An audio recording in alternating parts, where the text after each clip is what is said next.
Salut tout le monde et bienvenue sur ma chaîne. Oh les amis, je suis particulièrement content de tous vous retrouver aujourd'hui pour la suite de cette seconde saison de l'oiseau migrateur. Pendant 1 an et demi, j'ai quelque peu laissé de côté ce projet pour me consacrer à des projets moins ambitieux.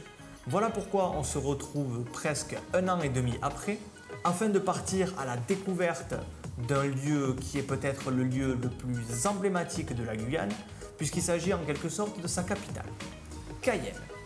Et vous allez voir qu'il s'agit d'une ville qui a connu bien des péripéties au cours d'une histoire bien souvent dramatique qui façonne encore aujourd'hui le visage de la ville.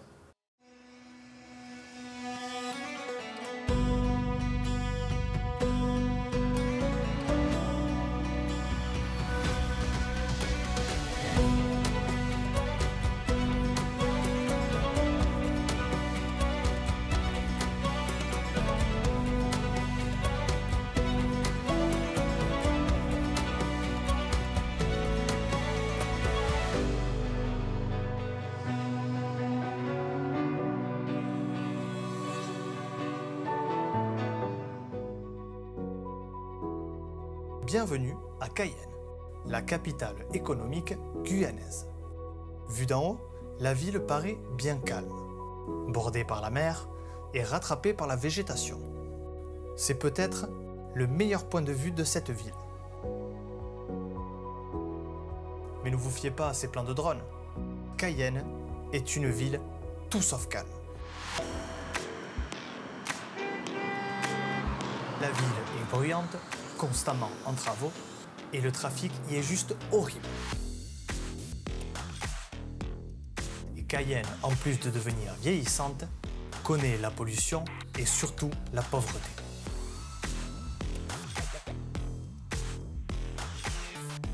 Cayenne est en vérité une ville victime de son succès, qui grandit trop vite et dont les infrastructures n'arrivent plus à suivre la croissance de la ville. Je vous mentirais si je vous disais que j'aime cette ville, mais ça serait un crime de ne pas en parler dans cette série. Tout d'abord, pour sa multiculturalité, qui fait toute l'âme de cette ville. Mais pour également bien d'autres raisons. Il y aurait bien des façons de présenter Cayenne. Je pourrais vous parler de son marché, un marché traditionnel guyanais qui connaît chaque semaine un énorme succès. Je pourrais vous parler de ses plages, de ses collines ou de son célèbre carnaval. Mais comme vous savez dans cette série, ce que j'aime, c'est vous raconter des histoires. Dans le bon sens du terme, enfin, je crois. Et aujourd'hui, j'ai envie de vous amener découvrir un lieu historique un peu particulier, le seul de la ville qui a connu toute l'histoire de Cayenne, puisqu'il existait avant même la naissance de la ville. Ce lieu, c'est le fort Séperon. C'est sur les hauteurs de Cayenne que se trouve le fort Séperon, ou du moins ce qu'il en reste. Une histoire qui débute au début des années 1600, siècle de grands changements pour la Guyane. Car même si les premiers colons ont débarqué en Guyane dès 1503, il faudra attendre pas moins de 100 ans pour que la France commence à penser à une première colonisation. Et nous arrivons à l'année 1643, celle qui verra naître le fort Séperon. C'est cette année-là que le Français Charles Poncet de Brétigny débarque en Guyane en compagnie de 300 hommes. Quelques jours plus tard, ils arrivent sur le futur territoire cayennais où habitait à l'époque et depuis des siècles le peuple Caligna. Il trouvera un accord avec le chef Caligna, achètera la colline qui surplombe Cayenne et à laquelle il donnera le nom de ce chef, Séperon. C'est sur cette même colline que sera fondé le fort du même nom. Sachez que ce n'est pas la première fois que les colons français se rendent sur place. En 1634, la compagnie rouennaise de Rosé Robin avait déjà installé sur cette colline un petit fort de bois.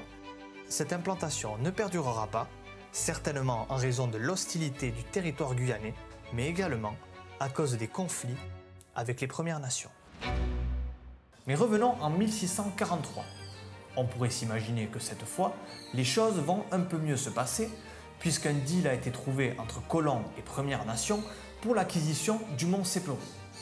Eh bien, en vérité, ça va très mal se passer. Tout d'abord à cause de Poncé de Brétigny, qui persécutera et humiliera les Premières Nations, qui naturellement vont se révolter et entrer dans un conflit perpétuel avec les colons. En une année seulement, la compagnie sera intégralement anéantie et Poncé de Brétigny perdra justement la vie des mains d'un soldat canadien. Un véritable retour en arrière pour ces colons qui avaient commencé à bâtir à l'époque les prémices de Cayenne. Et un bon coup de karma, si vous voyez ce que je veux dire. La suite du XVIIe siècle ne sera pas non plus très joyeuse pour le fort Séperoux, puisqu'entre 1654 et 1676, il sera également occupé par les Britanniques et les Hollandais. Et il faudra finalement attendre le 18 décembre 1676 pour que la France reprenne la Guyane aux Hollandais. Un coup d'éclat qui marque le retour quasi définitif de la France en Guyane. Le fort Séperoux a été convoité, et ce, durant une grande partie du XVIIe siècle. Pour sa position militaire stratégique, qui faisait de lui un atout majeur dans le conflit entre les différentes puissances européennes de l'époque. On raconte que ce fort symbolise la naissance de Cayenne, puisque rapidement après sa création, une basse ville commencera à se développer autour du fort.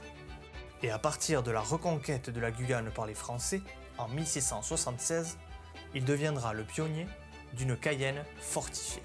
Car même si de nos jours il paraît difficile d'imaginer une ville faite de remparts imposants, il ne faut pas pour autant oublier que Cayenne fut un jour une cité fortifiée, qui fut construite à partir de 1689 des mains de 360 esclaves, qui travailleront dans des conditions inhumaines.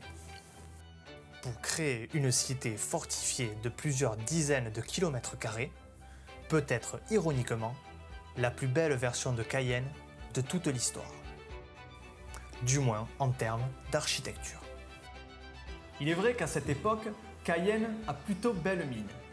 La ville est une cité fortifiée, plus résistante que jamais, au sommet de laquelle trône toujours le fort Séperoux, qui aura connu bien des péripéties au cours d'un XVIIe siècle particulièrement intense pour la Guyane.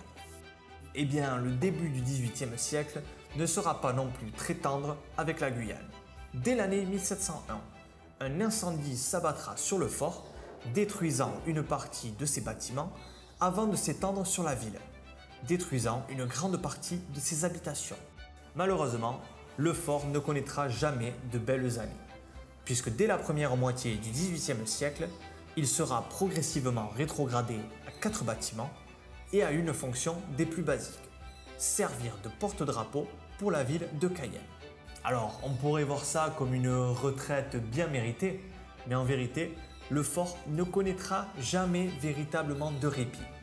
Pas plus que la ville de Cayenne, qui s'apprête à vivre à l'aube du XIXe siècle un événement destructeur. Le début du XIXe siècle sera particulièrement cruel pour l'architecture guyanaise, qui quelques années plus tôt voyait disparaître une partie de ses remparts, considérés en pleine Révolution française comme l'un des symboles de l'Ancien Régime.